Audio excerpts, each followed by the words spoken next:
Io toi fa talo fa tu Samoa mo follow fa tu lau fa so songa le nei vanga o la fia mai se foi o lau fita fa fonga ina o tolu minu te wa te nei le July 5 le taimia mantou ni usira dei mai se foi sio mantou pitonu o au kilani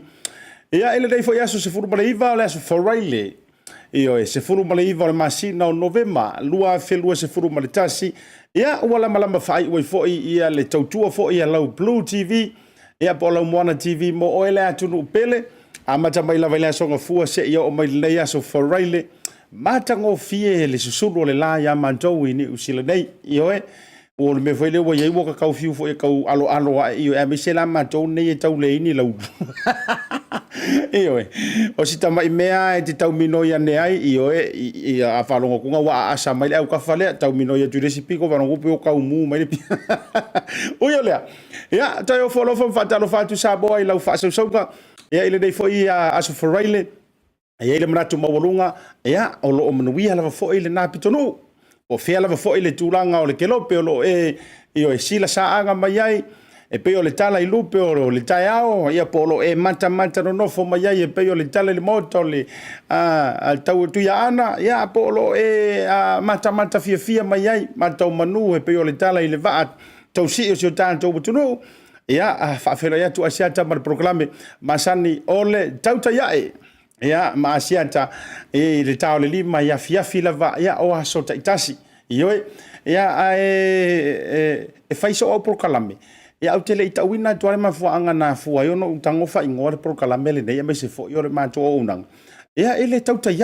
io awa o tele proclame o ia o le proclame ia sa ia fo proclame sa o ia mo ia me se uso tu ofifo ile sunga po le fionga e savea ia o le tano ava ia ai te ua umanatu o le au sa o fele proclame le ona fe tawi fo i male taimi o le taimi le e tele ai na ta ile longo fo ile le mana vainga ruenga ai mai se manto wini usira nei ia o le la o tu sa male taimi a Samoa eu te loa talo le lima wa ke le ainga kau se vai o kama io o pe ile o valola o lesi io kongi ile pengi ku lesi io ia upe ai ia le vainga e pei foi lele ua I manuia po le ala vale tūlanga sa e ta'atiu ia ma e la avasi ai ia ile soifuanga nei o le a fo ile tu ai ngā luenga o le tu ai ngā tautua sa e faia I ma le manuia e ona fa pele o upo le antu tautai ia ia o le upo whanau mai fo ia alofanga ma tūlanga fo I o le ngā tei fali I o fai volitai ia so se teimia ia luai se alonga se alofanga o se tiu ngā malie I o a fo ia tūlanga whapena ia e tali uta tu lava ma po fala le tapua inga nai to ina ma lo ma tutua e fili afa tu lava uta ia ma fa tali le teimi o le ole fai vala ia fo I mai la fo I lele pekele peititi ia o vala awana vala awena to ina ko io ia ona sauni ro foi la ia le to ina ole ole uru fa o se o kaponge kuku ia le ia tato molila au I fonga ia upu masania ina ua foi mai ia le tamao le tali o le to ino fepo ina ua foi mai le tama le ua mai ia talonga sa lo fanga ia I ma lo faiva ia le upu le tunu o le mouta tali le mouta I fai foi o le to aso nei momo ele fale fa ina ua foi mai la le tama le antiongi e o pasau o fia lo loto fo mai la I o lo le tama le to ino fepo ia e tawaso e pole sila le to ina faleata le tapua ia na fa mai la ia oi ka lofa se o tali o lea ua e sao mai le mouta tali le mouta I ua manuia fo I le aso nei momo le to aso nei momo le mele tango la ia e fusi faatasi o la auia ai momoli fonga manatu ia o le nganga fa penal tato to ia ele ne yaso fusi la palapa o malo momoli ile tua ma fueja sa ia lima taitaina maina lo soifua mai lava ile songa fua ile matango le neva yaso ia le ua faatili foi bolea e nisi o lo tau fa mai anga luengo le ne yaso fa malo le tau watai fa malo le fa to le lilo mayava fa malo le pale ia te auto malava ia sa fia ngai manga luenga ia ma tau fa in usila ia mese ma to o kilani ia ono ia lava foi le tulanga foi le ato ana te tala no tanga o le ma to te level 3 lava step 2 le step 2 la na le lo suma le lima le fa na fa tanga foi le feiloa ai ma poto se ainga ia ai le ato ia o lo ia lava pe nga luenga ia ele o tala ia le temile nei ona o pui nga o le sao ngale mu so patalo fa tuai mo folo fa tuai programe ante utou o ele te mafuta mai le monta male lawa o lo to fai o lo e fai le ngaruenga foi le fa tuai nga tausi ia wa foi ia le tausi ino matutua amu ia oi fa pena tuala utala amu ia oi ele fai ngo fier ngaruenga le au foi tanto ia fai ngaruenga wani o tanto tu matilo matau te pa mau walalo ia mas foi mai foi le wo uma mai le ofisa ai sau ele ivela le me ai ke ile fo mai e fenga o lo moe ioi ia maule to vai ioi lenga ele roi o ele na alu ofisa ioi e malu ruma e city pretty ai e tele o silafia le polong o le ma favor kanga kale va ia ka mama kinga awa foi nga alu ma ave umar ka de ku o face fa kan ioi le la wa ro tu e tu de ma e o te se vai ai no so kai po ko ke le lo mai de malu ruma le ioi wangalo ya e sama o le la walu lau ote ai muli mai fa mai si tala si si uso mo si auto fine po si auto ngane le ngofe vai ia fia ia o le walu e mai e kala kurpi ko runga pusa isa empty kala e la longa fango vai nga fa susuanga po nga wa ya lu ma ave uma ka ko food pasos ngai ko ngor ka va de ya mai fa o yo le ia ena ona fa pena tu o tu te sona fa ila to o lo ndo fo fali la ngai le faingo fiere faingo le fatu ai nga tausi o le ala fo nga be ni si lo makua o le ala fo nga ngai ha roi fo o ye ke fainga ruenga wa o le sifi o on ka ngo fo fali fa fa le se va o yo le atalo fatu Asiata mar proclame ia te o fo yo le tala le o mai le fatu ai nga tausi o manuia tatou io fa talo fatu Asiata mar proclame so o se fata fai taulanga fia io fa fia ngai nga taulangi ia o tau tapu vai tasi iai mamalu o le tua ia ua lava le galuega talai o le galuega tuʻituʻi le faatuatua ia tatou salamo ia auā e le ilopo o le ala lea ua faataunuu le tele o mea o taʻu o le tusipaia ia e faapena o le ua o mai faamaʻi ua siʻi le lea malo i lea malo ua siʻi tau lea aiga i lea aiga io fanau i matua ia o faailoga ia o tatou te iloa ai ia e moni ama faamaoni me o loo taʻua i le tusi sa e ao no tatou ola tapenapena e lele ia le sau alai saugi ae leaga leo mai ia o le gae mua na pisi solo ae leo sauni ma tapena ia le gata foʻi lea o lea o le a tatou aloa tulutulaga o le kerisimasi ia vai pou e kapenga sau me alofa vai pou o tapena sau me alofa mo se o loo e alofa iai ia o e foi le manatu mo bolunga se foi e ke koe kalangoa iai ma fa mai ma ke ia fa pela kilo kango e keu se me alofa mo tangata tapena se me alofa mo kakaranga o le tausanga e tatou te tapena ai e fa manatu le soifua i se ala mo lalo lo tatou mesia ia ai o lo soifua mai ma se fa ta inga ma se le sona o le songa le ngai ka aui mai totonu o le navaenga i o tatou ola i le soifuanga loto maua lalo ma se anganga maua lalo a o afa munianga le atua fu o tatou maua ae le amanu uaulu a foi ne o tatou me lea le to e lau e pe o le tala i nei afu a foi ne o tatou a vea mavaenga pi tatou te kilo maua lalo a inisio i latou ia ae a fai maua ni o tatou manuia ia ae le manu uaulu whaftai le atua e awalanga fa mai le mavaenga le kamai kiki sa vai lo nouso e ia o elesi ai ia o lesi taiao e leisi le manuia fa penanga o le soifuanga ia ai fa talo fatu mau fo fatu do programe ia te oi fa talo fatu ia la todo ngol programe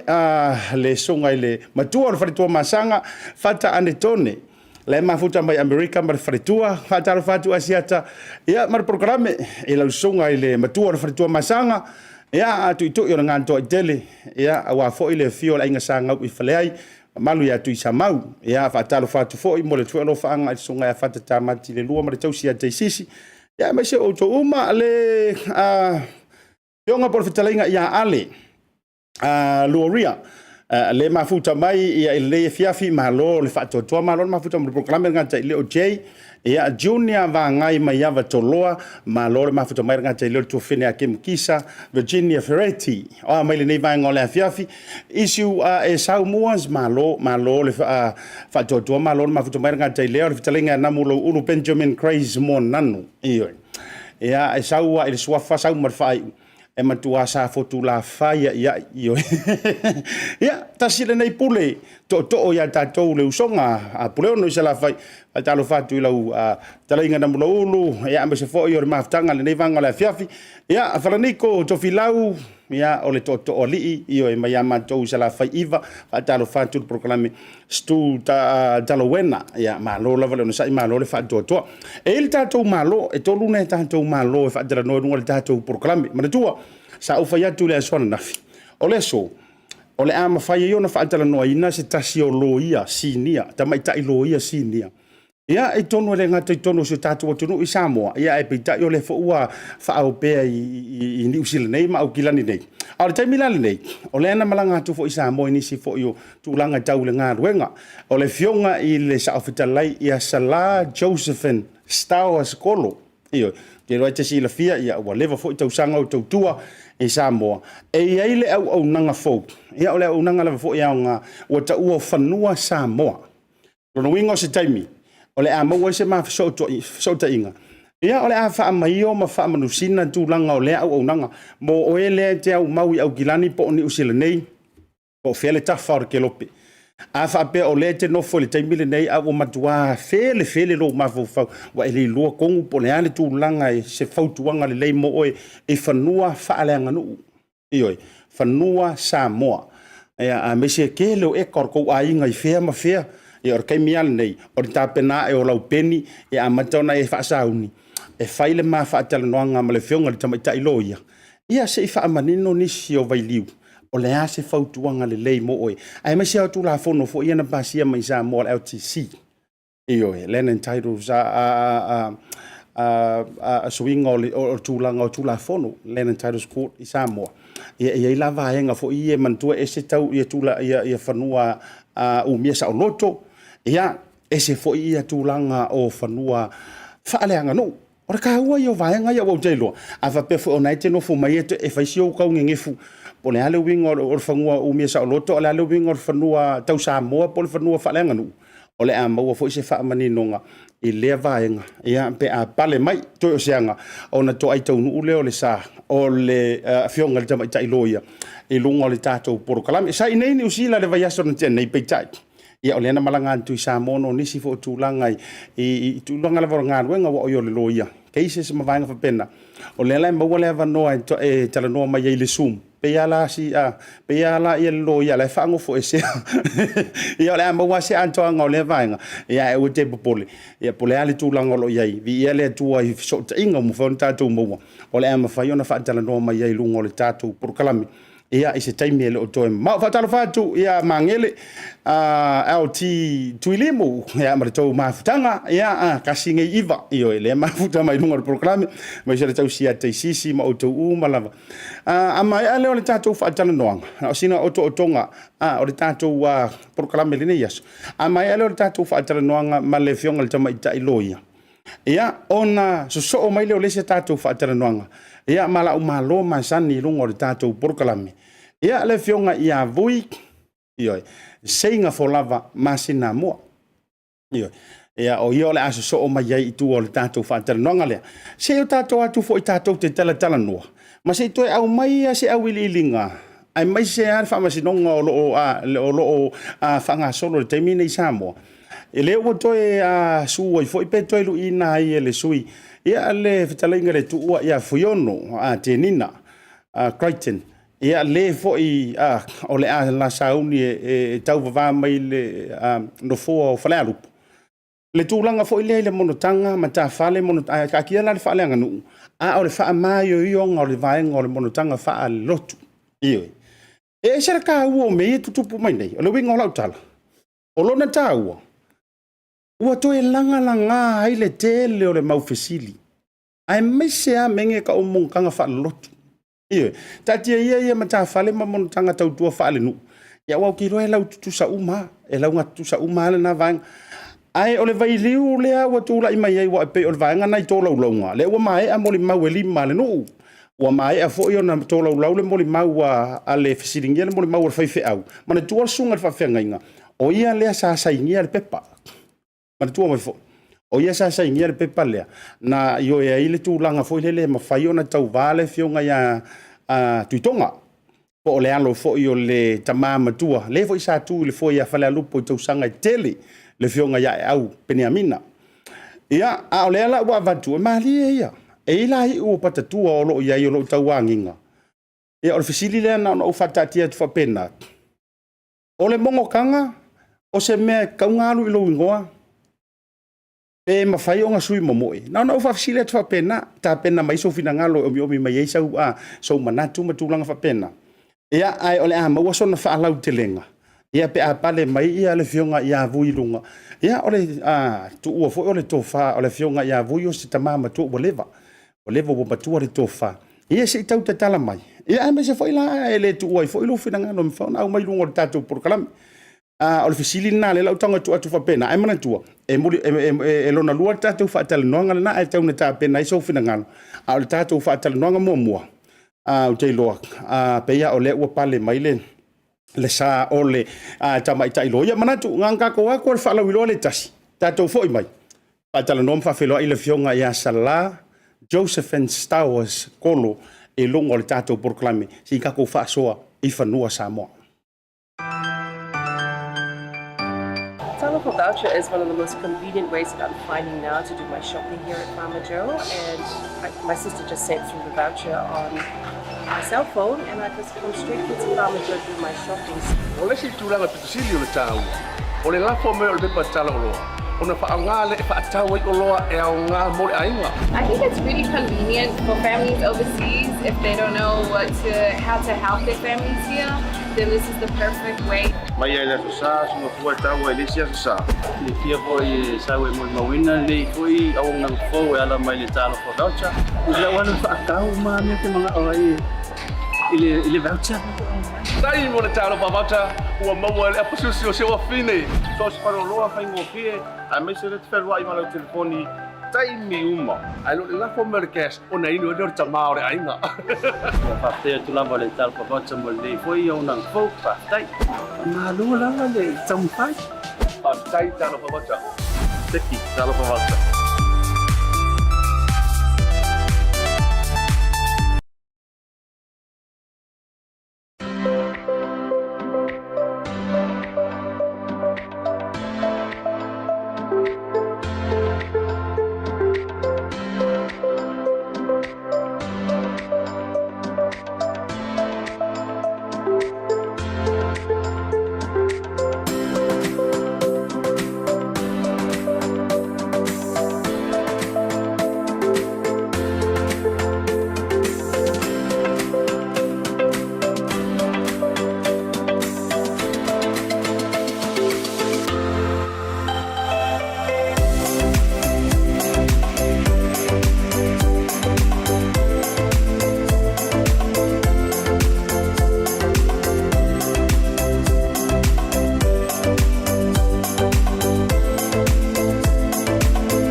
Tua mara au nanga mo tau Samoa service station nei tona I matu.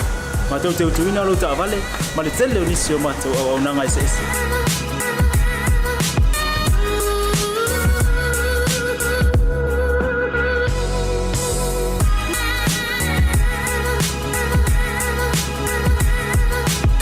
Ai le ngata foi le, ma tau te sia ke ina fo I lo ta vale.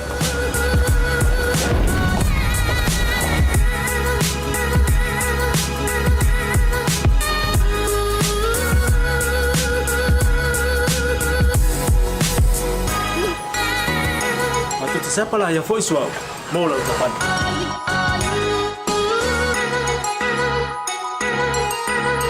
A fai foi o vai pa o lusa. A wala te poli, ma tu te Salā ia foi e a mo lau tapani.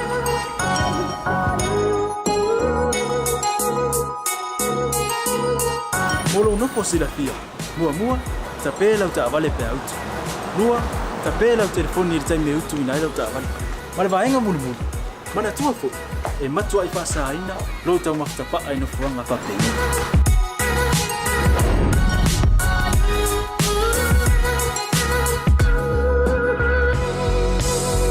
Ota Samoa, ore maota mo Samoa. Mato te fia e au auna pia mo oi Samoa. Maftaile fia mai, we'll see you again. God bless.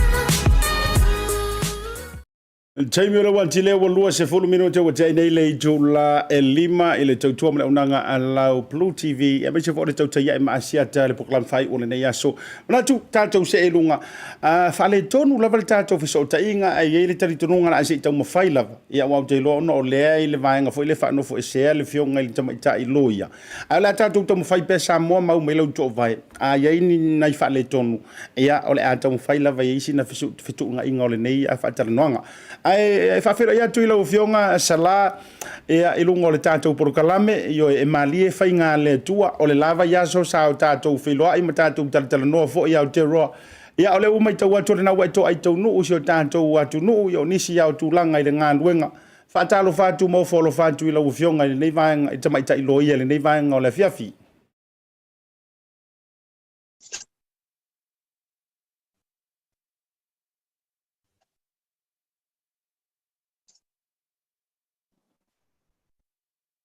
Ia.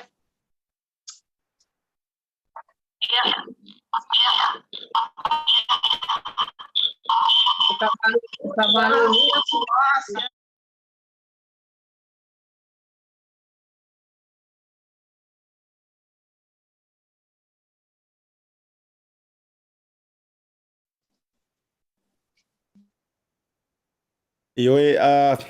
malulu atu lo fionga le Tamaitai Loia ele o langona antulia ele tulanga le ta sei siaki foale mai fa mole lava ma to to fai mai fa talo fa tu lo fionga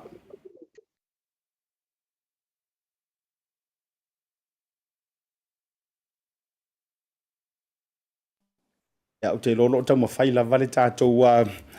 inisinia. Ia, le utau mau antu, tā lo whala u fionga Salā? Ia whatalo whaatu le whasausaunga le tato tunu, mai se lau to Asiata Lene taimi le aso. Ia. O te tatonu, ia e whangana le whawhaita.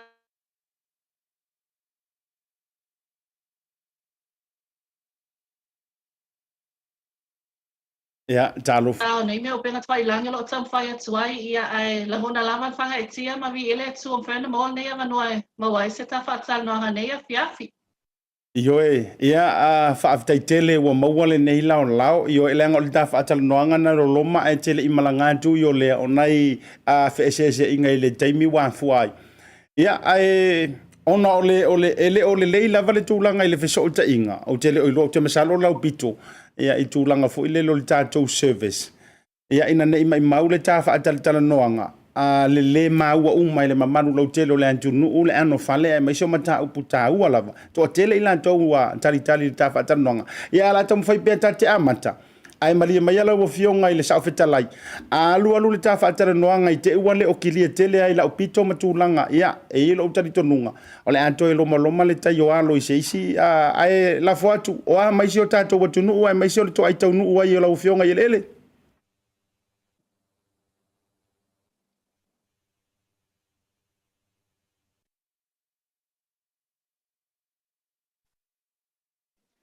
Ia. Mana ia pe ana nei mea wha ia o le toi o mai wa ai i tatou a inga ma sangi fia fo i whailo inga ia ai lea whaina ono o mea lavo o le tatou lalolangi nei mai tau. Ia ai o langona fo i le whaka e tia o toi o mai whanua ia o lo o sao le lei lava tu langa i mea uma e o fo i tau singo mātou i nei mea o lo mātou au maua nei mai taimi ia o lo solonga le lei lava. Malo whaafitai vi ele tua o le na ua e to ai tau nuu i lau whanua amu ia foi ioe mai mau e foi pea ngō ka Loia mai ingia ka cases ta te mwhai e ona o tau whaamua mua i le waalele ai ui o lea ia o fiafianga o le loto le na ua tau nuu ma le manuia ia manatu tau ia i le ta whaatala noanga ia i vaenga o lea no whaamailo i le mamano o le atu nuu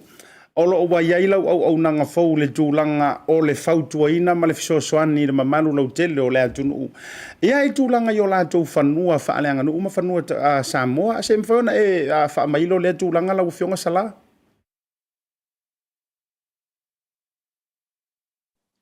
Tautai Asiata mo whaasili ia o le tausanga lava nei po se vai tau le awha tausanga sa whai e ia ni ia o onga fo i e whalau tele fo i malama i nisi o au wala wale sa i linga o manuia ia me se ia i le wa ai fo i lea i ni au wala sosoani i fo i lo nei tangata whatau wa ai tato atunu o wai tele fo i ia se taimi sa ngalue ai ia ma tautua i fo i lo tato atunu i nei Samoa. I tūlanga o lavo mata opu o whanua whaalenga nuu ia ma whanua lava o lo tono tato atu nuu ma tanu la ona o i New Zealand. No o mai tauina e te le awala fo i lea e mawhai ona whai se o nanga whaapea ona o to tele o tato tangata e whio tato whaapea o le numero tasi lava i tūlanga o tangata anu Pasifika i New Zealand o tato tangata anu Samoa.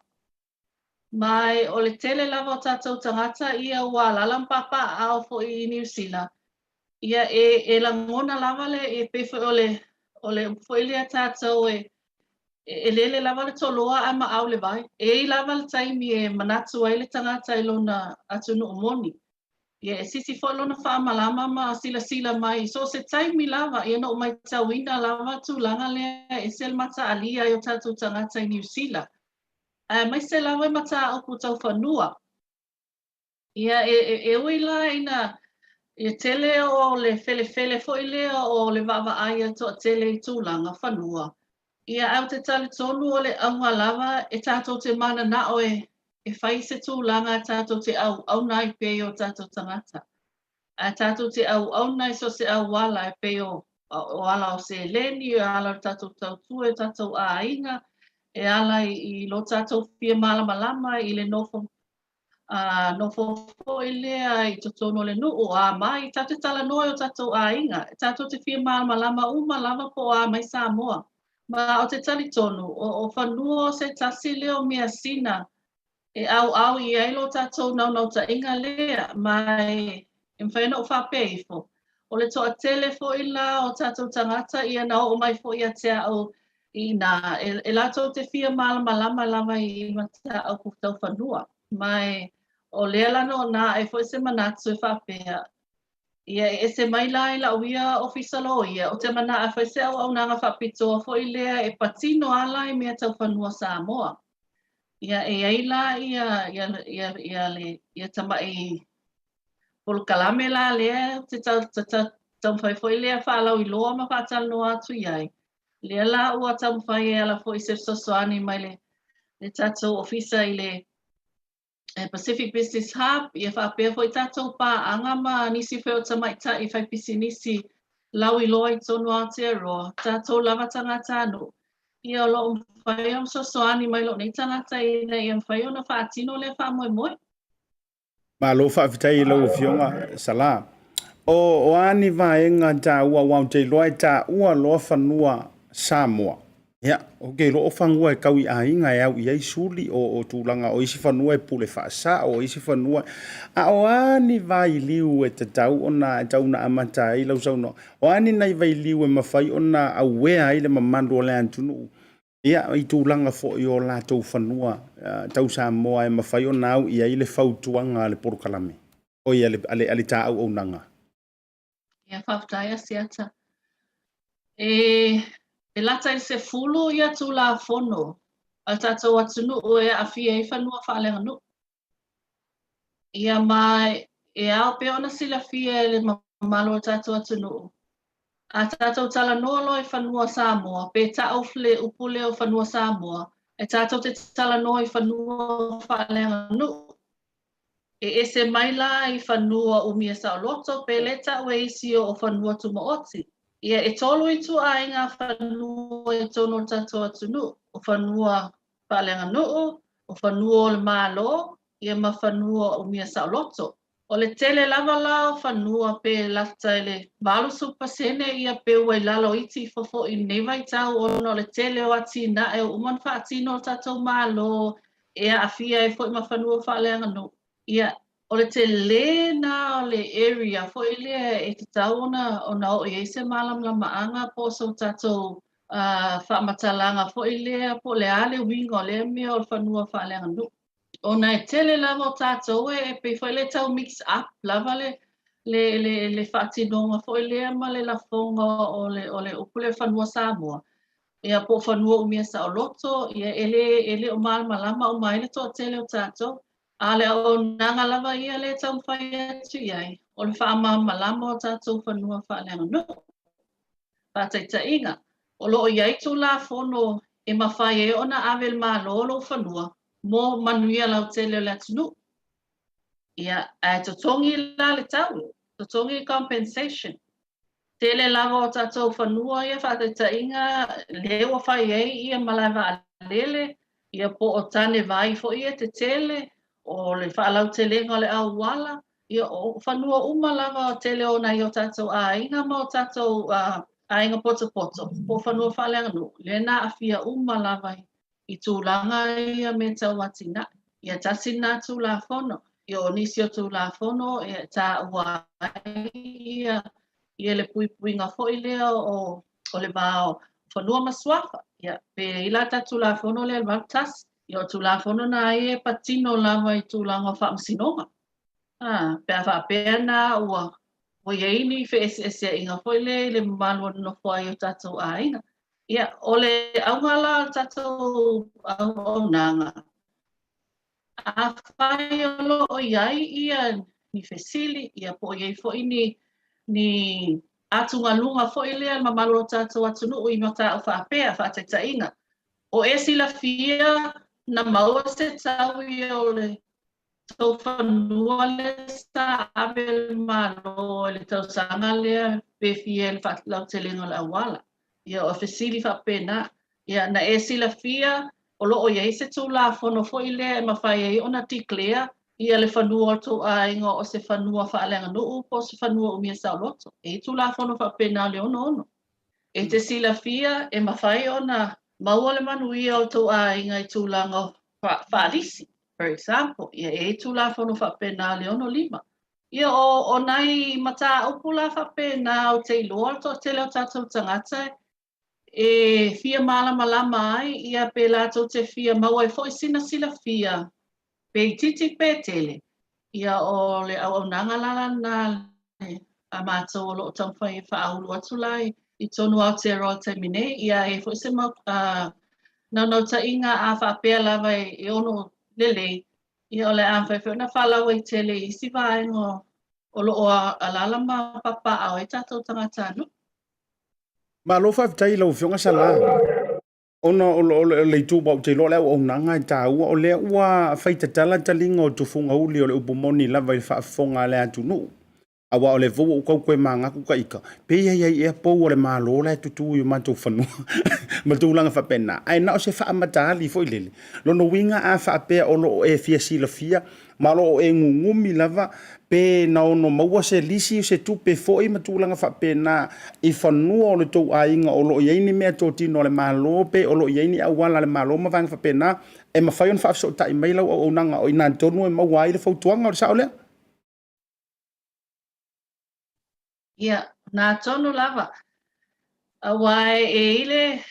e ilo experience, e ilo umama anga I awala whea. No so soani atu ai e whailoa atu I ati oe. Ia ni awala whea. No so ta ai e maua mai ai. Ia le information po le data. Ia e whai foi la I ati au ono wha amala malama atu le winga o nā whamtalanga. Ia wala wala no sila fia. O le au nanga nei e pia se o nanga foi le e wheso soani o tatou tangata anu mo le sila fia. Ai e leo se o nanga foi lea ina ia whatula e mai eini fe se inga pon me pena o me na e patino lava lo tolo to I fale. Ai pau lava le o nanga lo nei tangata. O le avato o whamtalanga. Pai loa tutulanga lo ia lo whanua whateta inga I Samoa. Ia pe iei fo iti a wala mawai ia ni tamau a inga lo whanua. Pesa mo fo se tau I o tau whanua I le whalau te lenga le awala lea I vai tele, for example, ia po le whainga le pou telefoni le I lunga o tau whanua, ia tulang whapena. E whawhana so soani atu e whailo ia tu ainga tau e tatau ona totongi e tau whanua pe a whapea o lo o fia amen malo mo le manuia lau tele a wā taimine. Ele o manino lava tula fono I tulanga o value o whanua whalenga nu. Ia ai ia tatou a inga o lasa maua lava manuia ma tamau a inga. Pe a negotiate whalele tangata e lava lona malama I tulanga whapea. Ia tulanga e tau ona iei le manuia o tatou tangata. So ila uia la experience e mawhaina o sosoani atu I vaenga tau ana. Alo fa tai ono le tai mi ai mai se foi o le tulanga le so tai ngola fa vesili lea ona tau lu ngai leo le ta fa tara noanga lau fionga sala o te lo to mo le sita avanoa o le ale ono mamau I tua e mafai ona sa ili mai e lau o nanga ia tulanga I fanua nei ai mai se o vaenga ia foi le kaule o ngenge fuai tanga to ainga ia pena maua mai se mea I lea ngaruenga le malo po tulanga whapena. O lea leo no mau I tu, o lea ni tau sanga whata I tai, mwhaiona sau no inga lau fionga.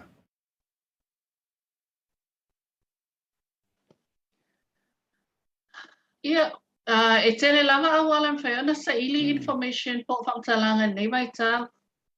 Ia a inga o loo whai ona lato access ina le a kai wa tātou ia te aroa. Hoi a inga whai lava ona su e lava e lato ia wa o le listala whanua o listala e public. E whai ana sa ili e so se si pata inga a e fia mana a sa ili po o se whanua whalenga nuku la tu o ele po a le digisau po Vodafone e whai ana ea le su e tūlanga na. E le whapela e te maua o mai whamtalanga e te mana oe. Pau lava me e whai whaai no mai o le whanua whalenga nuku. Ia oi e ona, mea lana e le iloa tātou se wangau o whai sa ili ilinga fo i lalo tu la fono ia ona whai le whamanino. E mawhai lava ona sa ili so whamtalanga whapena. Malo whaavitai. Ona o le tā whasota inga. Au te loa la se mai ia li si teimi tā ua e teimi e te wau te loa nai te i tūlanga o le isolations po le quarantine. Ia e te toe malanga i tua ona toe whaau leo le tā ona tūlanga o le sota inga. Ai whamai a mai lau fionga Salā. E whawhiwheo na maua lau fionga o ane tāntou whisota inga wau ke loa e umalone tā whaatana noanga lea pisi ro malau lenga malau emaili o mtua to telo i lantou o le afisota i atu pe le monginga i se lengi pou o le vanga kuku wai maliu si maa ale malolo i te tonu whanua ma fio anga lau fionga. Ia o le taimi nei o le telefoni i New Zealand e whai ona maua i nā tato ofisa i le Pacific Business Hub. Ia pe emaili mai fo i le whanua 685@gmail.com. Ia pe te asiasi fo i lunga o le Facebook e ta o le whanua Samoa. Ia e mwhai e ona e private message mai e te aupe e fo i sa whawsili. Ia ona o tau whai le tali atu. Ia malo whaawitai i lau fionga i le Leaupepe Talai. Ia whaamarulua tua i le tūlanga o le tāwhisota inga. Ia ono le whale tonu nei mua. Ia ai tantia mai o le auto e polokalame i nātu se isi lau. E mawhai e ona te whaili tā whaasoa whaalau i tele. Ia i tūlanga manino lava fo i mo le mo mianga si o tātu watu. No, ia ai mo lei lau mo mole atu le nganga whaamalo mo le nganga whaawitai tele i lau fionga. E tu sai fo i male au nanga tāua o te loa e le tu ofisiringia. O le amatua e pisi le tūlanga o iai ia wāt whanua tau Samoa i o tātou tangata ia mo le nei taimi alofa te le atu ia ma enjoy ofu palolo pe whape o mosau palolo i Samoa tātou toi whelua i fo i se taimi o rumanai. Ia whaftai lawa Asiata mo le amanoa wha mungia fo i le tātou ofisa ma tātou polo kalame mo nea fiafi mo le amanoa whaftai. Ia whaasoi fua ia. Ia, ale nā Samoa, ale nā ua fotu atu le sā fo lau o le fionga i le Tamaitai Loia. Le fionga ia Salā Josephine Stowers-Kolo. Ia e whaamalulua ono le tūlanga le sota inga. Ia ai onga ke kau kiro i lopo where whalitani malo. Ia la e tala noa mai le fionga le Tamaitai Loia. Ia ono Samoa. E whaalele le telefo i le reception pe ama mau mai maa. Ia a tonu fo one a tilo ia i le minister of sota inga. Ia i tūlanga ne tau whaalele ia i le tātou au nanga. Peitai, ia o le so o le whau ma le whau. Au te loa, o le ua pale mai le sā fo lau o le awhionga ia vui na o na tātou atu ai sina tātou whaalau i loa. Ia awa fo i sa marianga le wa ale ai le vaenga le Pacific 40, ia me se fo mo ta Samoa, manisi o nanga. Ia ele mawhaiona wha au tātou program whapenei, na tātou asiasi atua i lava. Fo i mai, ka koukara ngoa i kūranga o Monkanga. Eoi, ai mai se atūlanga o Montana wha Salā voucher is one of the most convenient ways that I'm finding now to do my shopping here at Farmer Joe, and my sister just sent through the voucher on my cell phone, and I just come straight to Farmer Joe to do my shopping. O le si tūlanga pitusili o le tāua. O le lafo me o le pepa tala o loa. O na whaangā le e whaatau o loa e au ngā mo le ainga. I think it's really convenient for families overseas if they don't know how to help their families here. Then this is the perfect way. Mai ai le sa so fo tau e le sia sa. Le fia foi sa we mo mawina le foi au nang fo e ala mai le talo fo voucher. Ila wana fa kau ma me te mga ai ile voucher. Tai mo le talo pa voucher ua maua le apususi o Josephine Stowers-Kolo whaingo fie. A me se le te whai ma le telefoni taimi uma. Ai lo la fo merkes ona ino do tamao re ainga. Fa te tu lava le tal pa voucher mo le foi o nang fo pa tai. Ma lu la le Tamaitai. Pa tai talo pa voucher. Teki talo pa voucher.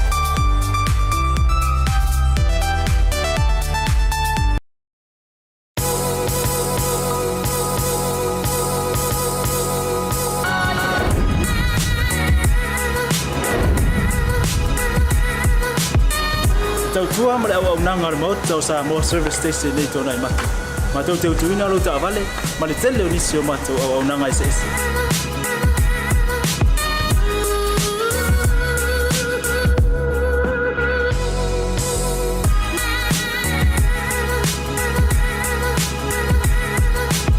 Ai le ngata foi le, ma tau te sia ke ina fo i lo ta vale.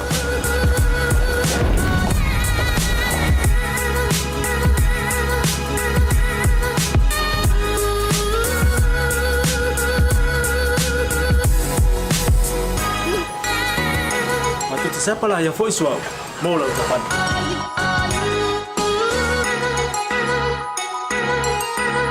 A fai foi o vai pa o losa. A wala te pol, ma tu te Salā ia foi e a mo Leaupepe.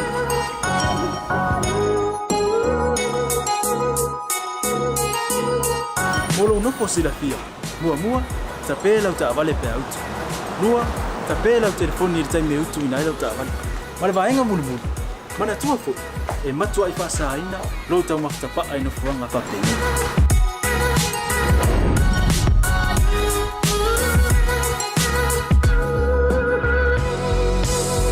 Ota Samoa, ole ma ota mo Samoa. Ma do te fia e au auna pia mo o Samoa. Maftaile fia mai, we'll see you again. God bless.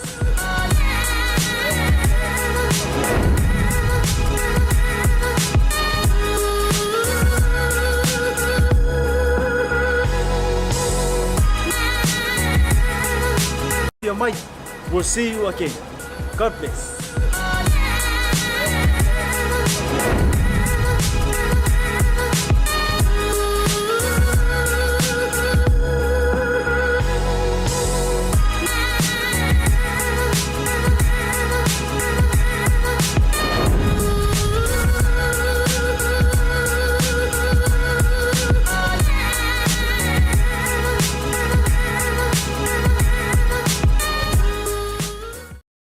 Taimi o le wanti lea ua toe lua se fulu minuti o na tale o le la e ono I le tautua ma le onanga a lau Moana TV po lau Blue TV ma se fulu proklami fai o le nei aso Tautai ia e ma Asiata e fia lava e fai lo antu o lea ua pale mai lunga o le tātou proklami ia le malo faalo alongia o le malo masani lava fo ia le tātou Tautai ia e aso forai le teitasi peitai ia ono le tātou pisi nisi o tātou alo atu I tātou tui pui o le ala le na fai ai matau le mo mai se sa o le fionga ia o le toeina whaataro whantu I lau fionga vui lau fionga vui Seigafolava Masinamua ia I rungo le tātou porokalame o le Tautai ia e po le tā whaasoa ia so forai le teitasi e peo na masani ia wau vai atu o matua e pisi lava lau fionga le whalangilangi ia me se foi o le mapu ia tainane foi o alo whaafasuanga ia mara matua Talai mara mamalu ia Salā munianga whaataro whantu Ia pe fo no fa fe lo ia tu le nga fa no alo I lau to fa Asiata ia e manatua o mamalu wa fa langi ma o mamalu te ave o le aleo ia se leo na manu man fo I le taimi ia fa tu langa ina o ta fe lo inga mal maftanga fa fe lo ia tu le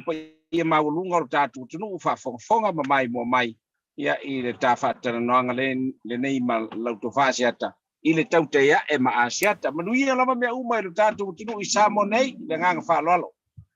ia malo whaafetai I o e fia lava suro le tino I vai atu se pe wa koe whaafouinga pe wa toi lai titi mai toi talavou a o lea tau te pisi o mai le nei aso o ani palo na whianga iai le tātou wang whaufaya mai so lau fionga o le so sa papeo na fatino ai ia le road show I Safata pe ona silafia ai le whanga so longa o tulanga pe ona iai ia road show o le asfraile atole nei sa iai Safata I sae le ua matu whaingoino Safata I sae o le manuia ia ingo Safata lua Safata tasi ia a ole ua mai ia mai manuia lama ole a matanga ole so sa amata inu sutia sa fai ele fa la wilo momoa ia le fa la wilo lo na lua ia fa tino ina lea ile fioanga ia ole fiong fo il fa urunga sa tun mafono to le fo fa pe fo ia lau matia manu ia ile fioanga I fausanga manuia me uma matau dia le tali mai le tu malo pe fo si fiai ia I le palota lau tele sa le manuia le palota pe ta ila le tali le na tali mai le tu malo matau dia ia ua le fo sa matu tala no ai nei ai se vanga na o se mala na a faina la le palota le mai I safata sa ile ngang fa lalo Asiata Malo fa vetai ole ala va fa ta fa ta noanga au te vai tunga pe o le ni fonga umi le te tau talo ai o pe o ni so le wolu male fio anga pe le o tangata mazani lava ai ai ole ase tali mai le fio anga male tu malo le to felo ing e matau tia pe la bana o foi atu e matau tia lava le tali mai le tu malo te vanga nai lava o ia ole matau tia ole so pe fo na fa fonga ia le tatu tu terminal wai ale ia le savali fo ia le HRPP I safata ia na o to fa fonga fo I leo a pa ulu o istangata a le sola ia pe ona fatino ina I nu sotia na saule savali ai fo ia vaie tai mai le fionga ia tu ia ai mai se fo o teo ia ma le pa ia ma ulunga fo io le fioanga o vaie ele io mai se pasi na sau ale solo fa ni tu mai oi vai se ia pa ia mai ia anu sutia ina ba fa leo ai ele ai wane manatu I leo ba ua ia sa fa ia iskangaka o vai ele vai ya pe ona sila mai le makau kior ko kele nga sa bali mai lango lava I le fa tu ile tua sa mo otas o tala le leia o le so e ona fa sin mai lo fa Asiata I le ngang fa lo batu fa ponga Samoa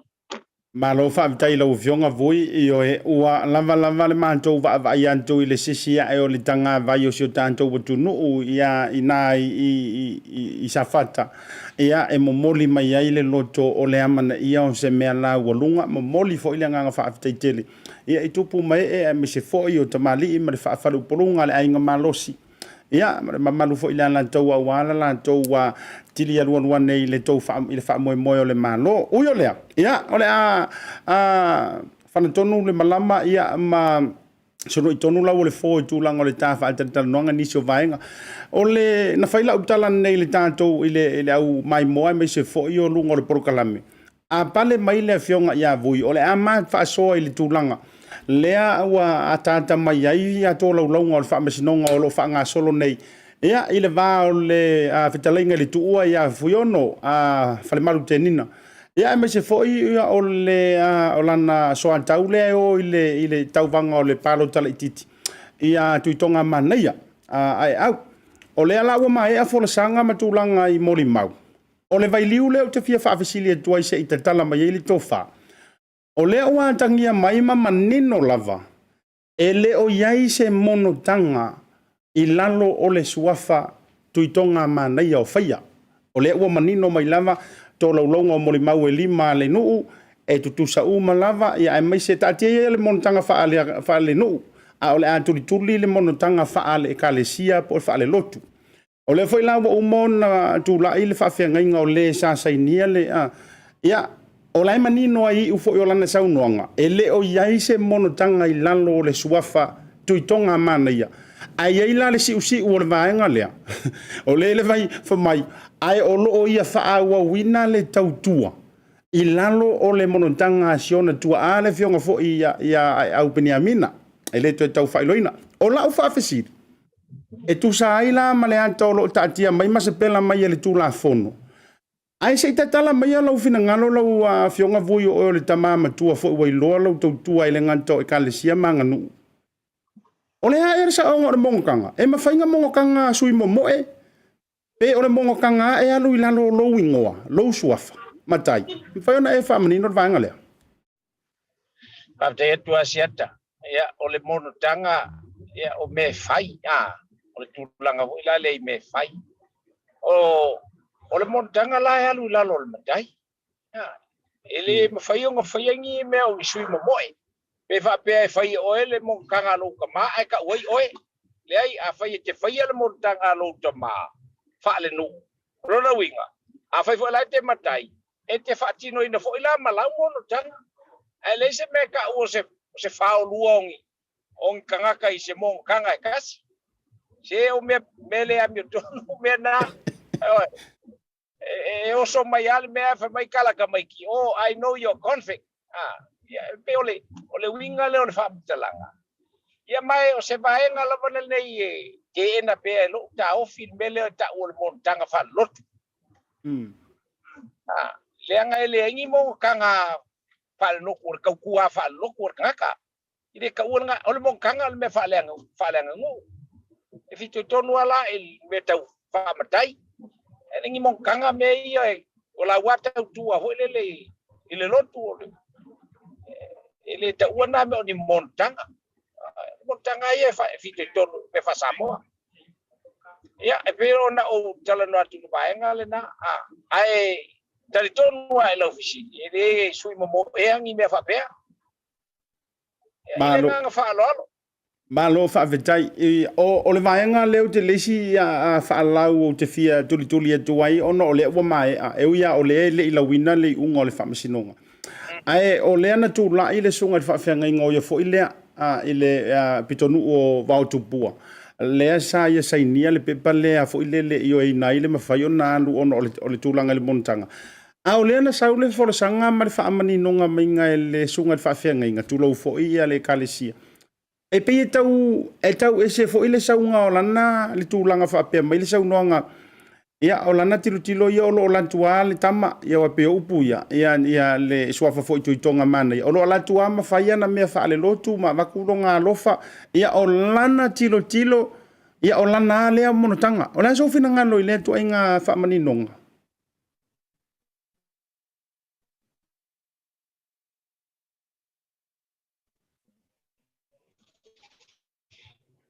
ele afa yo au foi I upo o le temi au te alu ai au la tulo ulotu le ele se banga na uma o na ye se malienga o le afatino la umata fale lotu o lo na winga la e te tau ala o na fai per mele ai afai o te ala tu foi le fato au la tu ia se kawila ula ku mar fai le lo for fesiau o la kule kusira o lofa tu sala la te ala tu te feso so ani ona le foi fato e la tu le ai ele am tonu le me ele am tonu a fai la o fai o fa matala le fai au ona o lunga la tu ma tanga ma masaninga ma fana ia pe ki kele fo nyonga lo fai ma oi e ki kele nyonga lo fai ma ua pe a ku ia le vaenga le e tala pelo la fai fiau e alu vo e kala I fin kalo le ku e ka pelo ele fitau ile me a fai te la tu te alu tau sanga atoa ia fa ko la ku ia la tu vo le fai la fitau I marse mas ta blanga po la se me fai yo tala tu no ele la vela menga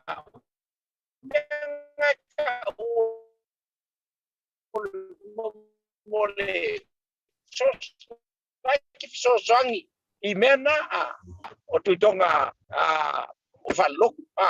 ai leva pe go foi melango foi ai la ku ia kai fies fulu masinga fa kwa ku ia la ku fa mai o la fa il montanga o ala fa au le mal pa po ia la bela fa ele nga fa lo Asiata Malo fa vitai o le ala ua tanta manino le tulanga lea me se foi o le vai liu lea ia wa tante ele montanga fa no ma le ta fa le no o la manino lava ia le fio anga ele ia se me o faia peitai e pe yo le vala lea I le fainga o le monotanga ia mai ia inga fo yo le fainga o le monotanga ia o le faina ma ua tu to lo longa wa o lo tu la ia la versione to fine le fion foi ai autima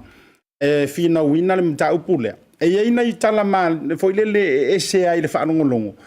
ia le foi sa tau o so fa ia le fa masinonga ma fa tonu ina foi le tulanga pe la tau o le tu o le tau fa mata ona o tūlanga o le mae o le tiri nau lava fo i o le fionga ia au tima. Ina ia tau wha amautu ma wha amausali le maulea. E le mawhaia ona whaia se mono tanga fo i le alu le suafa o le tō wha ia tui tonga mana ia. Ona o le suafa na te tausia le suafa e au. Pe ua kelea ia ma le fele o le tūlanga i le matau. Ia au te iloa le tūla fono la se pela mai. O le mono tanga e fi toi tonu ia te oe i lo lava suafa. O le sao lea lau fionga vui e tatele i me ese mo vangarea. Sa o le lei Asiata. O le whainga na ma tu hoi pe no whai atu. O le whailau mata whale. E le ka ua me ia o le mongokanga. O le mongokanga la kou mea whale ngu. O le mele o le whainga maka whale. A whaila ua e la tu newa pe atu le ulotu. Ia ua mana whailau mata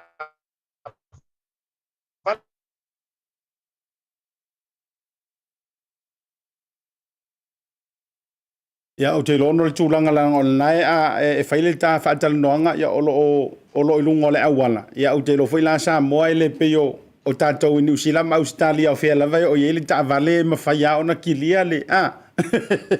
ia o te lo o lo ke kau vai aku o peo le wanga kuanga ikse ko ngā la au le mele alu iele tā vale a le fionga ia vui ma le laito au ia o te lo ato e maua ma si tāpso ta inga vui ia langa o le nawa o te lo ua mama o ale mele waru iele tausa o lo te vai atu e kasi arau vai fuinga waka ka ia la ka vale le tau au va ia au a fosi tau vai kifa le nei fia ia o le e alu le tā whaatara noanga ui o lea ia au te loa o e toe whaamautu atu le tūlanga lea ia i se teimi fo ia au te loa le nā ua manino le finga ngalo lava fo i o le fionga ia vui ia ai mai se fo i o tau lea tau te whaasoa mai ia o lea so fina ngalo ioi te lo fo ia alanga o leo e lungo le awala le lato malanga le temile nei ia manatu fo ila ia o le mutai i le tūlanga le fisota inga ma le fionga ia vui ono o lea u fale tonu ma le tato fisota inga al fisili na tu inantu la vai te o la vai e te loia te au le ta o re case le la utala moni la o le ta o le nga ma fai ona langa ni si va nga e se pi te tau atai pi tau mali e lo va vai ia awala ngai sa ola va ile va ngai tau fale ano la va iai e sa kau fale ang ai ana le tutupu va ngai ia ele ma fai ona sau i lumo le mala malama pe la va ngai fa pe le fo ua sa no ia le fionga ia vui po to mo sta to so tinga la fionga vui le o te fa longo atu i le sa nanga pe a fai o maua mai ia lewa mana ia lewa kilia le lei mal taimi le nei ia vui ono lena motu siale ta fa ta noanga o tai le vai liu lava lea o e sau no mai ele maua uma lo fina ngalo faiu ele tulanga o le manantu le sa tau avatu ele vai nga fo ilea ele ma fai lava ona faia se monotanga i lalo le suafa o tuitonga mana ia se ivanga na uafu wa mai ia le tulanga i le monotanga Sione tua sa iai ia ai o le vaenga la spela mai le tula fono o le monotanga po le mata fale i lalo a faia o pai ele sau pai aru fu fai la fai o le vaenga le nama o le environment fo lana te tau o na anu tanga tau va fa pea lo fionga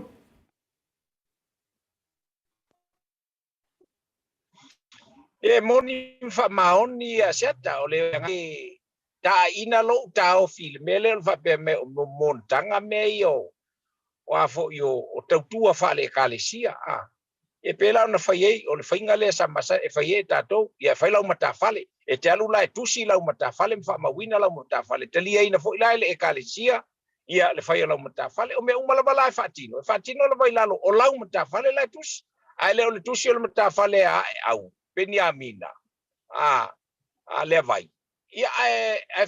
a fo ye ta welo natali ile se me fa pena la el beta o te fa valea na me on te fa valea na tu inga me fa pena ile io ina la na moni fa maon o le mata fale ai fo ia tu tonga mana ia o le mata fale au ai se senga na tu mata fale tima ole vaenga le na ina ia menino mala mai e awana I fa nga ina me ia fa ia tau fa vale le me ele nga fa lo Malo fa tai mana to le o mani no vai liu le le ta me ese ia me se fo la tau fa mai a tu le ta fa tal no nga on mai tau atu ia ole nai uti lo tai me matili alu alu fo fo ngol ne fiafi vo yo la fa fisili le la va tu sa o lo fiong ole a so fina ngalo la le a fia fo matangi I vai nga le ala ofisili tu sa o lava ole a so fina ngalo I le tu ai nga me kokia le a e fa nga e isi o ilanto o vaenga wha upu whai o le meko kia fo ilele o ai e pei e wha leanga ina le si tangata. Wha mantai work I Samoa. Wha mantai e function I Samoa le tu ai ngā ai kia lea o lau game plan o le tanto o e tau wha leanga le tamali anga. Ia, ma vaenga pe o paralangi o noa o ngā i ele tu ai ngā meko kia lea o tanto o le haso fina ngalo lava I le tu langa lea. Maftai atu Asiata. Elena o Samoa ele ao ngai. Ma ele function ai. Ele function fo ia tunu o palangi. Ilang o palangi ele alwe whaleanga le si tangata. Ele alwe ai ave ana issue. Mana manulauti ina ia mawhai ona talia mawhaofi iloto tangata. Aile mawhai ona alu le afo le sui fatu palangi na la tu le na le faleanga la Samoa mawai matu tatu foi le upu le only in Samoa ele taunga mali e falongo Samoa ele taunga mali e fo I le falongo al palangi se tangata e fape o so tangata e fai e winga ya olona winga e taunga ye e taalo leanga o la wa taalo ile wale taalo le polo au taalo le tangata ile te tau fo ila ona o ia tangata il palmene wa ta umai ele ia se mele le el mai el palmene o Samoa ele alwe sa ili se manui o Samoa ai alwe fa leanga me uma lai fai awale le Samoa ile nga fa lo asia Malo fa tai ono le tai mi ia la fo tu la ufionga vui ole a se si vai nga e fio o yai lo so no nga ile nei fo ia so foraile ia wa manatu e yai le tava no fo ilisia so foraile o loma ia ai fa mai mai so no nga po ni so vai nga wa mai ta penanga male lo tu wa ve so fo ia pa o ka ko ma mai le vesi le vai nga ta tu faia Malova te atu Asiata o le nganga mawalunga lava o pe a fo na sau no la o le male toile so a me si fo yo so mo lo fatino ai a road show le ale fatu tu le tu samo o tasi o le nganga lava ia e follow al fo ala o le on sa wa me o fatino ina mai le si tu ma fa le anga le fai mai io le on sa lava e mena tu fa se la ngona ilo tatu tunu le atua ua ulu ingafa e pe ona upu masani o ai le pa u so tanga o tatu ya ile manuia la il fa longo tangata i se tangata la tu na pawale o le mela la na te faia a fai vo ila e tu le mai o le fainga le la fai le opposition la tu e mau te si le na to o mai ni si tangata e ngai le malo ni tangata e ala ma fo ni mele le ina ia fa peo na fautu ina i se fainga malo a fainga ngal faleanga o me ia sa pese kuila e pala ko ke mi okula i mai a vatu se tu walalo ai fai mai ol faleanga le la utato vai nei le mesa ile dona loto malona ma fofo e nga le faleanga me stafa a wal fesiri telea ia o ala men fai le chapi wa men fai le chapi le la makau ka fakuli mai lunga ia pa walenga tato ono sai pea tato tuli se ai ole tunu ia ile vai so fo ia e mana tu fo io o toe ta ole le aso le roadshow ole fatu tu ele tu sa mo tasi ia fale alili i salani ma ia tatalo tu fo tato tunu e be se lava ia ila tu le tu malo ia fatu mai dai tu ainga ina ia palota ia tu lai mai ia se sui o fatu tu ele tu sa mo tasi e se kam fai ai e mana mia tato ia le fiku elan tato mana mia le fitu ona tato te mana tu fa solo muri o mai tua ia mea ia tula fono le ma fale tonu pe vesi atunu le ana faia LHRPP tatu te fo pe ilo tatu fa vai masani le ana fausia utotua amatua ia langanga na fa tai mo matu taimi e foi langanga fa pe ua pale tonu se fa mtalanga o sitanga ma se anga ile yaso ia fa bangalo mai yale le taimi ele atoai ia le fa tautai nga le tautai fo le taimi sisi la na tu ai se ale atu le tu yama ya fa le fa fo nga tatu tu ya wa so polangi se upu ma se tala ya po le taula uru fo se ngana ya fa ma wala lot ya le fa no nga ya mo pe tatu so tai tatu fitu fai ya pe na ya ia ste tas ya fa tai fo ila to fa Asiata sai o le abanoa ya o lo mo pe tatu te fa so ai ia ile Tautai ya e Asiata Vui Seigafolava Masinamua le to ona masani mai lo tatu tu va pe fo ia le telainga le umuenga ya e mai se fo io kama kangi le matu te fatasi ya matu te mole ko fo anga bo to uma le fiaf ya ile nganga fa lo ya malo fa vitai ila ofionga voi ole anto e tau fila ofisili muli a walta fa tar no wa tante tala no ila so for le ole anga fo nei o te lo tante tala no ua maua le unga po o te tafa fo sei unga ia ole atu la ima ile fa inga palo ta o yo le au wali tie le tua fo fuanga le nei fiafi fa vitai tele lo la le nei ua maua lava ia ona o lo manatu fo ile tafa tar no nga ma por kalame me se fo ile mamalu lo telo le atu no ia tai tamale nga le tua ile to fa inga malanga le ala tau no umre saunga le mu ia inga mai o lo fatari mai ia fo ile toro na viinga fe lo ile vai fo so fo mai manuel ne fiafi so fo ia aftai ia ole na Samoa ole fatala noanga le na male afionga ia Vui Seigafolava Masinamua ia o se to ina ile to tau fa ai loina le fetu fo lau fo ia me se fo la ne tau tua male o nanga ia Samoa me se fo io le lava loa me se o Italia ia ile ala leo fo ina ia tau tua mai ia o le o fai ma sui so upu fo io le tanto a proclame ia wa vai ngolo fa tau no ina le fainga malo ile aso male aso tai mo le wanti ia le ua se furu minuti o te nei le tula e ono ia malo le lava papale malo le no sa atalo fatu proclame ia round the right me se fo el to fine ever after Leo James e me se fo la le fionga le faritua ia vai luanga Asiata ia male to file vai malai mafuta mai nai Brisbane au Italia ia me so ila to malungo le YouTube channel fa atalo fa mo follow fatu Asiata mar proclame ia te o do we all yando mal to mafutanga ia me se fo yo le utu taulo papa malo le mafuta mai malo le fanto toa ia me se tanto umalava tango shell tanto proclame to tasil tanto fa tele non avuto te io ona fa mai ai fo ile proclame mar to tua le Tautai ia ile le ia so fa ai ufo yo le nei vai aso o te fia ai fa talo fa fa felo ai lungo le tanto proclame ia le fionga ile ainga santuala le fionga ia le Leaupepe Junior tala Lene o ia foi o le pole o le tanto Pacific 40 o lo lango sua le tanto fa mo me se fo o nanga le talo ale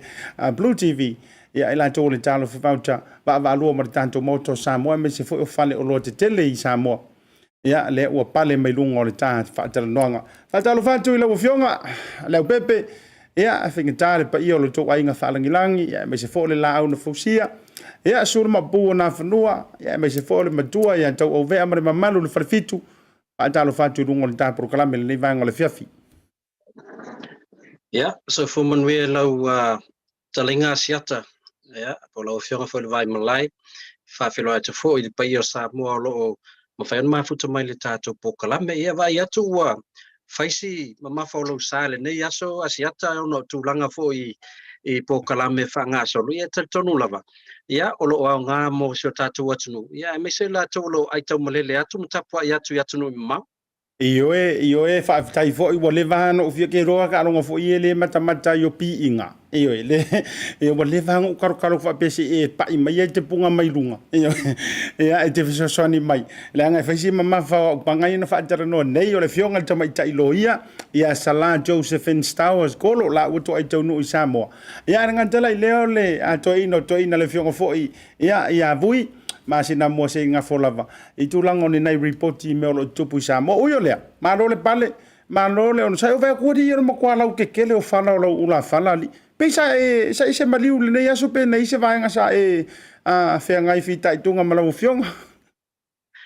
tai Asiata ia nai te sila fio tātou le level le ia tūlanga fo le whātapula ar COVID tono au kilani. Ia ele o mwhai ono tātou e whain tātou tapu inga ni maliu. Ele peila o vui malana pāsese o te wātou la ele awai tono le tungase tono la tāwali. Masalo ayo ta milo e tau sue ni maliu I tono po whela e la tāwali a wā vui se whanua le fiafi, se itulo. E gelo ke vai ku ngama kwa le fia mai ale o vai kwa le fia le wori ina piko ku io ele tu so o ta vale ngo ku o mare wala le io wori le mo ya io le io e vi ele ngale le io le tu on fon ta tu e feilo e foi ya e ambele ne ya so ambe se foi o tu langa masani o le o ta fa popo wa rosu lima ya tu langa foi o potonga ya o ka vai ku foi ngani lo wala ke pasi mai I wa kumu lau pokonga pe wa whainga o potonga lau whionga Leaupepe.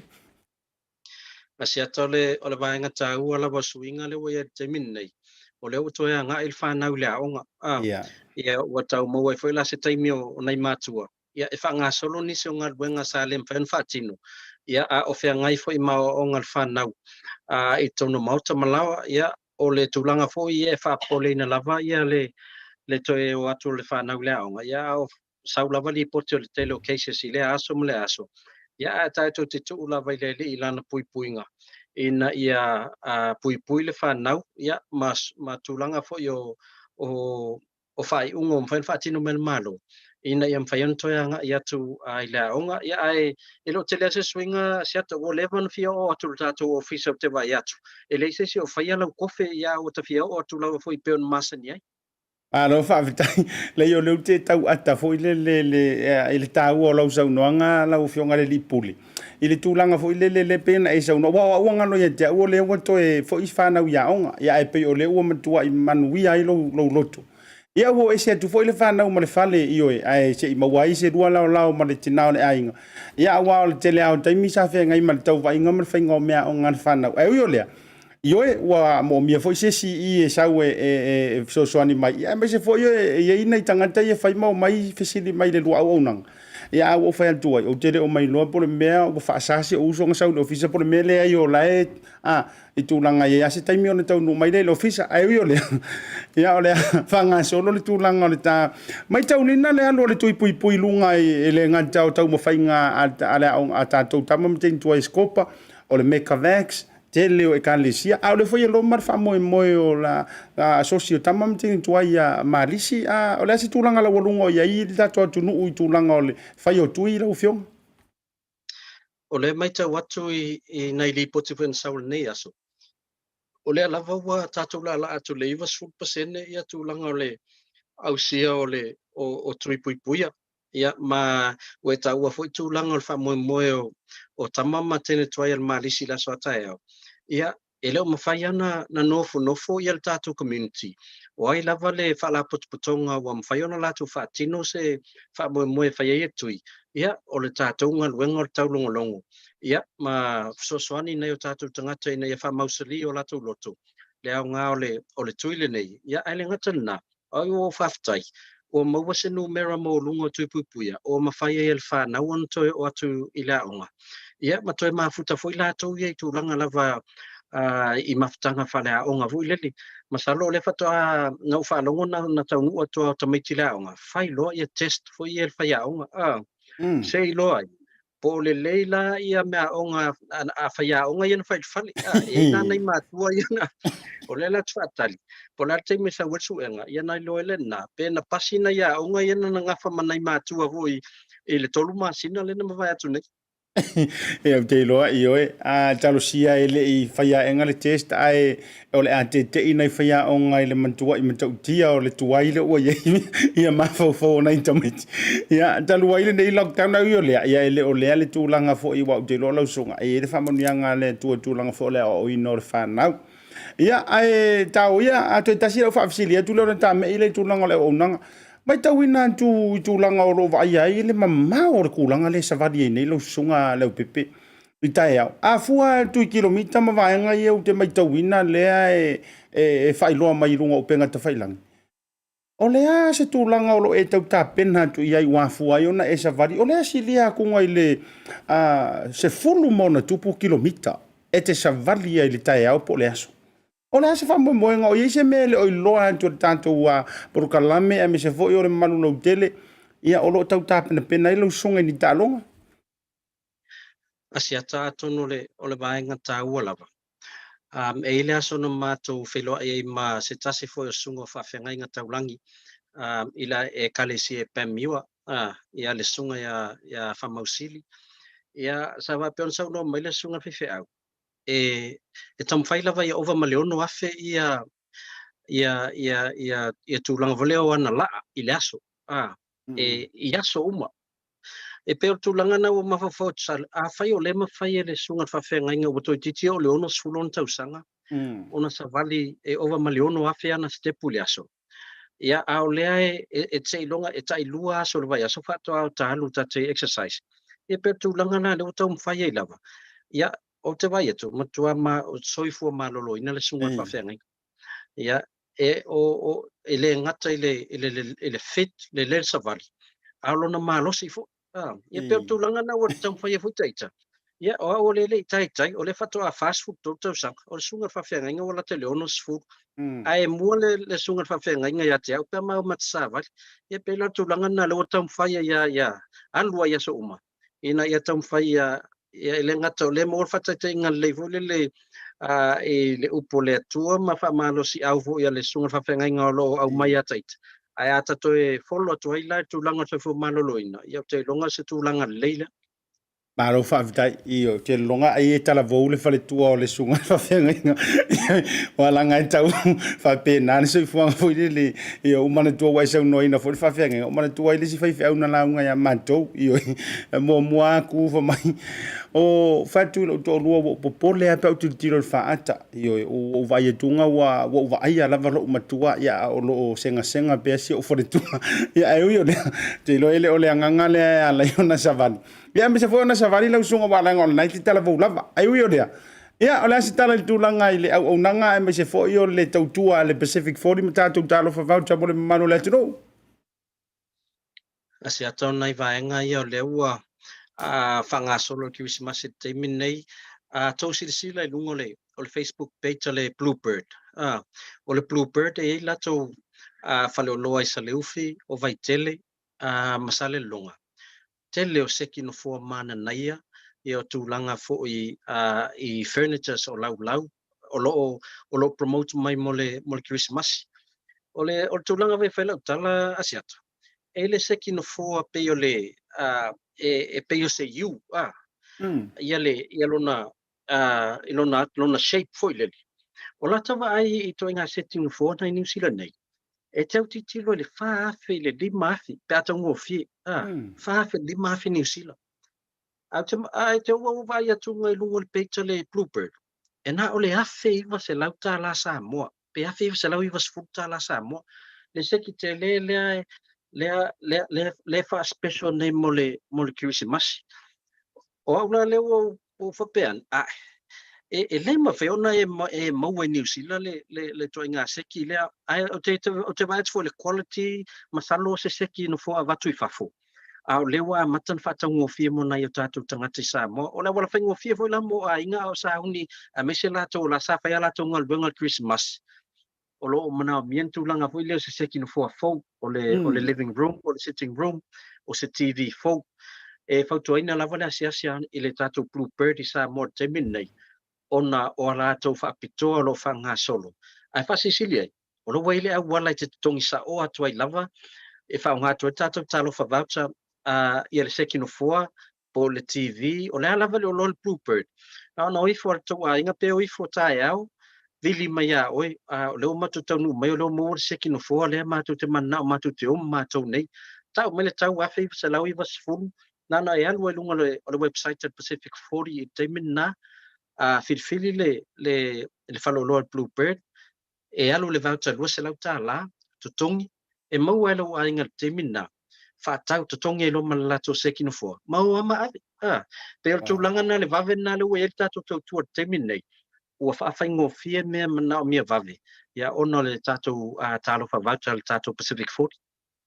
Ma lo fa tai ma tango fie ma tau tia le tūlanga le yo le no ai to i fo i tūlanga le checking of fonga ka manga ta tia ju tonu ko ki kia ka va toa ia tonu le sitting room bo living room a inga i Samoa ia ole na o matua tau ngo fie lava mo le fa mama avenga yo tanto a inga i Samoa fa tai fo i le company le aliki ia o i longa fo i lana tutua me so le o nanga va rua le fo o mo wai le avano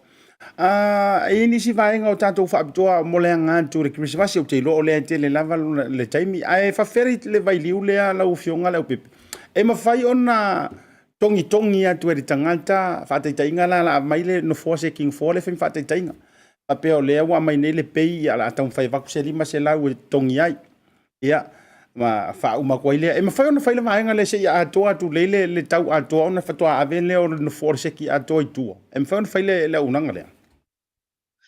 Asiata leo ia se tūlanga hui leo o alau mai ai le tātou Bluebird. Le whatino ino tūlanga lea, paule vaenga lea mwhaina whai. E ei nisi wa lafo ala tau voucher le maua tupe ma lafo le voucher Bluebird. Ona wha aputu ai lava lea. Na ona a toa le tau. Whatoa o ifo lole a inga a ave tua lato sekino fo. O lona winga, o fo le tūlanga whapea. E leian maua lo tupe ma lafo le voucher. E mawhaiona mato so tai le Bluebird. O le sekino fo le mana o ia si ainga le a le la lafo tu la to voucher se fa putu ina ia a mawolo ia ona fa pelona avetua ia ole na tonu lava na wa ma tonu mai lava lo fionga a Leaupepe tu sa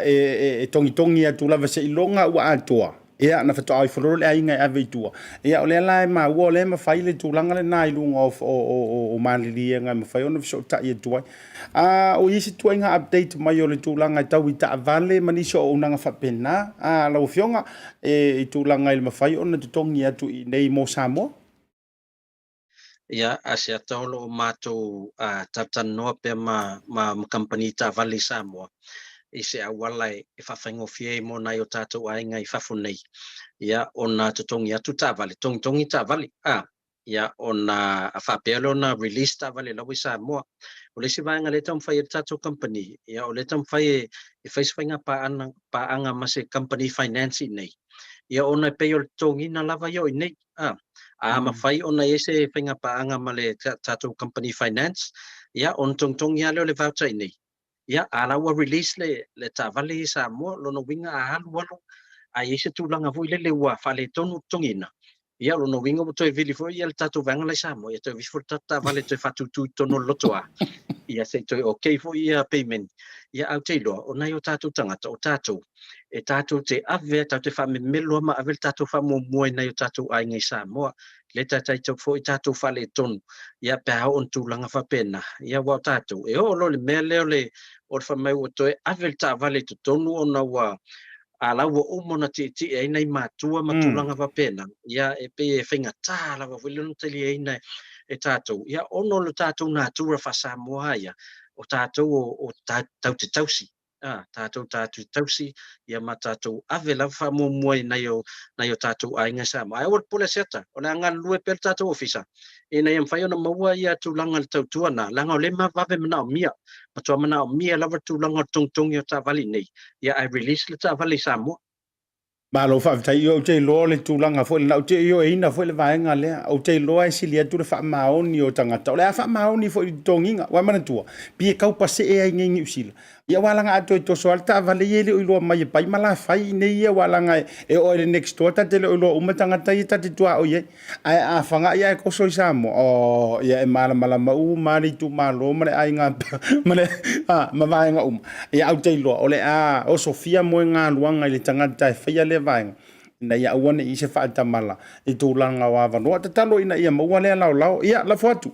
ia e wha mai a mai ono le tātaimi lau whionga Leaupepe e isi si vaenga e mawhai ona e sau noa iai ia wale tā au unanga i le nei fo i vaenga le fiafi Asiata lo iai a tātou winners o le mai le tātou se in whatino i lātou sa whatino lātou tui pui pui i le whamoimo le skopa o le nai lunga o le tātou page a le tātou skopa ia swafo I lātou sa whamania ina ia tātou vouchers cash power tai tolu sfutala ai le ngata ina o tātou top up tai 5 sfutala digisal a whaisa whamania ina oe ia anga ie e siaki po o yelo I ngoi le liso le ola ia ona e so tai mele ia matou ina te ua misi na fo I whamanianga e mau fo o le top up 5 sfutala New Zealand Asiata e mau le credit valus fulu na anga le iwa sfutala Samoa o lono winga e mau fo la entry se iwa al to ainga Samoa pe valu ile se o tātou Ford Ranger forward digital lai fasal lau Samoa ia e whataua lo anga e for tātou Facebook page ale skopa ia o na fo ia share atu fo I lunga o tātou Pacific 40 ia wale ia lava ina ia lava sile fia foi ele malo le ona tonu ia e fatai tele mo mato wa noa ai le nei fia tai tonu ia ola tato felo ai foi ele fa mo malisi la so tai au ia pa pule alo fole ia ulia mase ola mal se manu foi ia wa foi ia tapenanga lo tam fai ia nai nauso ia e fatai sia mo mato wa noa ne fia Ia, momoli le whamalom le ngang whaafteitele I lau whionga I le lipule o le tātou Pacific 40 ma le tālo whawauta. O le tasi wantu lasi ia lou a au mawhola. Ia e le nganta o le community I New Zealand nei. Ia a wo o lava fo I Samoa. Ia maso se tafo le lalangi e ala mai le au nanga le Pacific 40. Ia Samoa na o luntango a taipi lunga o le Google po lunga o lau telefoni. Ioi, pacific40.com.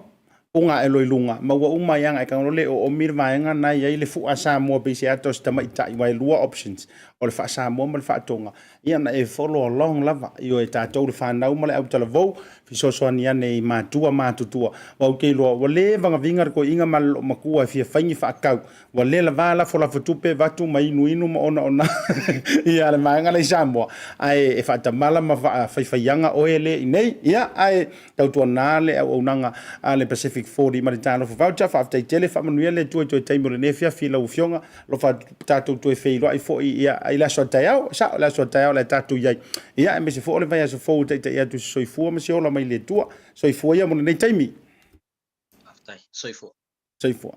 ia Samoa o le taurunga le o tatou fa taranoanga ia mo le tatou por kalame o le Tautai I le nei aso ina ua a fatonu lava le tu la e ono ia I le taimi a mantou I New Zealand nei.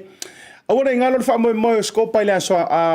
sorry mopa married all people's associations tama mateni tuayo le associ a malisi ile aso ataiao afa pele I fayalo tui mo tui lo na lua tala au mai le shopping center a mangele ole afa taunu inai ta ole iva I le taiao se ia pa ia le tulai ono ile fiafi manatua e tele aru ese malo sa e tele savali fo e failo tui ia e ke siti pretty lava ma e ave antu lo sa ia manga tu le vaenga le afa ye le tui manatua lo ye le la tu vanga TikTok io se e te ono manu malo ai le lua se lauta la ka ia ele ke ngofo fo mo se nga lo se la we fa fa ka nga lo wo so e lunga pingi sa TikTok fo ile le ke o so fa pele si o lima ai fanga mai no ia wala nga ia au fa TikTok or manto o nga pe ole sunga Lorenzo to fine a pe ma Claudia o yo ke le la ver va nga le au fa TikTok au te fia le tam voi pingi lo le TikTok Uyo lea, ia, o le proklame na o le nei fiafi, tau warunga tuai ma le au nanga le BLU TV mai lava I le asonga fua, se ia ba ia mai fo I le nei aso forai le Samoa o le ase ngangana, o le asa mātou upu, ia ua pa o papa ma le tau tamali I lau whaafonga anga mai lava I le asonga fua se o mai le nei fiafi, malu le vai I lau fina ngalo, malu luatu, ia, matawaso vai malu I poe ngai poto ali tautai, ia, ai wa ina pisi le ngata I fale le tele o taimi e le iloala wa fo ele tangata lona se ia ai le taritonunga e matua antu ina matua antu up ia o Samoa le antu no upele le loto ma le nganga whaafitai share le tatou pokalame like fa pe fo tele like lava le page le BLU TV e mai se fo ia na wa iluma like ia love and share like for le tatou page le Tautai ia e te maua I lava tūlanga o tatou whaataranoanga ma le tuarwa so fo ia le hatele nisi o tatou news fo e mai si tatou tutuli menta ile ungor fa misinonga le ia a le tumalo falehalupo po fea lava yanga iai risavili matulanga foi o le whaiunga o le iai. Ia maua pia i tātou le fifi le mū ma le loto fea alofani. Le fuse mea kau ki vivesi e fua tātou tātia o laua ia au ma whanawhana ma whātua ina o le tūlafono ma le ofisa o whamasinonga. Ia ai mora nei fiafi. Alofa te lea tu Samoa ia te outou malava. Tai atu lo tōsu i fua ia maua se weekend. Ia fia. Ia mamanuia ilo na alofa. Tātou toi pe tāpai fo i whiau mangaru le ea. I le vai aso fōu le aso ngafua. Ia au le aso whaitai au. Ia tātou au nanga le tātou BLU TV. O le a mafuta tua i le tai au. O le a i le tātou whaatara noanga. Ma le tātou whaasala longa. E tu ina sao atu. Ia i le mautou Samoa ngā tai leo wha moe. Tama matini tuai. Ia le malisi le aso atai au. E mo le fiafi. Asiata fale malupi o vauli kolo fatele atu mo outou malama. Soifua mai manuia. Salā voucher is one of the most convenient ways that I'm finding now to do my shopping here at Farmer Joe, and my sister just sent through the voucher on my cell phone, and I just come straight to Farmer Joe to do my shopping. O le si tūranga pitusili o le tāua. O le lafo me o le pepa tala o loa. O na whaangale e whaatau o loa e au ngā mo le ainga. I think it's really convenient for families overseas if they don't know how to help their families here. Then this is the perfect way. Mai ai le sa sunga fua tau e lesi sa. Le fia foi sawe mo mawina le foi au nang fo e ala mai le talo for voucher. Ila wana whaakau ma me te mga oai. Ile voucher. Tai mo le talo for voucher ua maua le apususi o Josephine Stowers-Kolo whaingo fie. A me se le te wherua i malau telefoni tai mi uma. Ai lo le lafo merkes o na inu e nori tamao le ainga. Whaatea tu lava le talo for voucher mo le foi au nang fo whaatai. Ma lua lava le Tamaitai. Tai talo for voucher. Teki talo for voucher.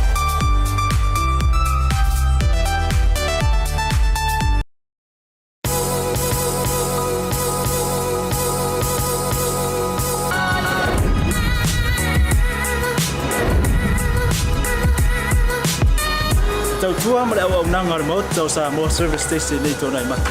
Ma tau te utuina lo ta avale, ma le tele o nisi o mata au nanga i se ese.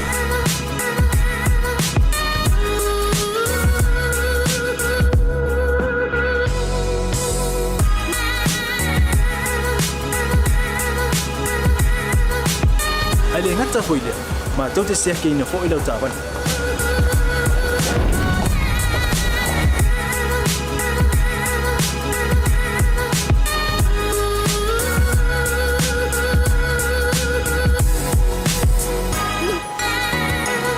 Siapa lah yang voice wow, mau lau tapan.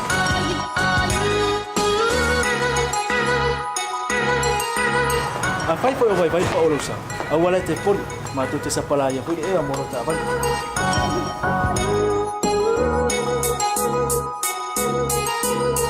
Molo no posibilidad. Mua, tapi lau tak vale pe out.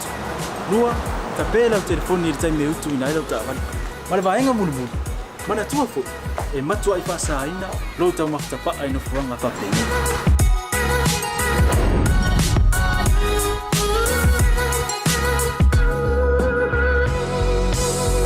Ota Samoa, ole maota mo Samoa. Mato te fia e au na pe mo o Samoa. Maftaile fia mai. We'll see you again. God bless.